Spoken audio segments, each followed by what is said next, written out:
Everyone, कैसे हैं आप लोग। उम्मीद है सभी लोग आप अच्छे होंगे। चलो, आज का टॉपिक है हमारा विकारी और अविकारी शब्द। विकारी शब्द क्या होते हैं, अविकारी शब्द क्या होते हैं, कई बार ये चीजें पूछ ली जाती है हिंदी में। ठीक है, विकारी शब्द जिन शब्दों का रूप, लिंग, वचन, पुरुषकाल आदि के कारण बदला जाता है उन्हें विकारी शब्द कहते हैं। अच्छा, जिन शब्द के रूप में कोई भी विकार उत्पन्न हो, जैसे कि उन्हें कहा जाएगा विकारी शब्द। अब ये विकार क्या है, अब हमें तो ये नहीं पता।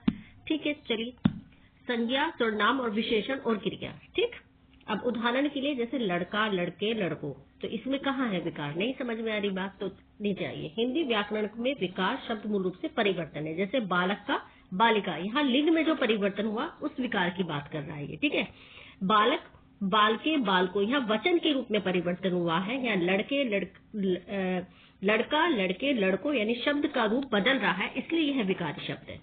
अच्छा, अच्छी, अच्छे, लिंग वचन के अनुसार रूप बदला हुआ है, तो क्या हुआ, विकारी। विकारी मतलब इसका मतलब ये नहीं कि शब्द खराब है, इसका मतलब है वचन काल के कारण जो परिवर्तन होता है उसको हम विकारी शब्द बोलते हैं। ठीक है, आगे उम्मीद है मुझे ये अच्छे से समझ में आ गया होगा आपको कि किस किस वजह से इसे विकारी कहा जाता है। ठीक है, इसलिए इसे विकारी शब्दों में विकार का अर्थ व्याकरण के कारण रूप में परिवर्तन होने वाला परिवर्तन है। जैसे बालक, बालिका में विशेष रूप से लिंग में परिवर्तन हुआ है। जैसे बालक का हमने बालिका कर लिया, तो ये जो विकार मतलब इसी को ये विकार कह रहा है, जो ये परिवर्तन है लिंग के कारण। ठीक, अब अविकारी शब्द, अब जब हम विकारी शब्द, मुझे लगता है कि विकारी अच्छे से आप लोगों को समझ में आ गया होगा। अगर नहीं आया है तो आप एक बार बता दीजिएगा, मैं दोबारा करा दूंगी। ठीक है, लेकिन ये जो मैंने यहाँ पे दिया है इसको आप, उम्मीद है मुझे सभी को क्लियर हो गया होगा कि बालक, बालिका जो लिंग में परिवर्तन हुआ है, बाला, बाल को ये वचन से परिवर्तन हुआ है, वो है ये इस विकार की बात कर रहा है। ठीक है,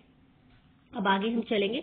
दूसरा हमारा टॉपिक था अविकारी शब्द। जब हमने विकारी करा है तो अविकारी को भी जान लेते हैं। जिन शब्दों का रूप, लिंग, वचन आदि बदलने पर भी नहीं बदलता उसे विकारी शब्द कहते हैं, उन्हें अव्यय भी कहते हैं। ठीक है, मुख्य रूप से क्रिया विश्लेषण, संबंध, समुच्चय बोधक और विषमय बोधक होते हैं। जैसे आज, कल, यहाँ, वहाँ, लेकिन और अरे, वाह।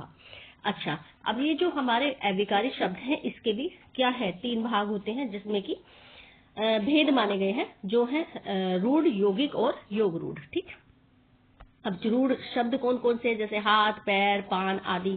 यौगिक हमारे विद्यालय, दुर्जन, सुयश आदि और पंकज, जरत आदि। ये सब क्या है, हमारे अविकारी शब्द के क्या है, भेद है, रूढ़, यौगिक और योग रूढ़।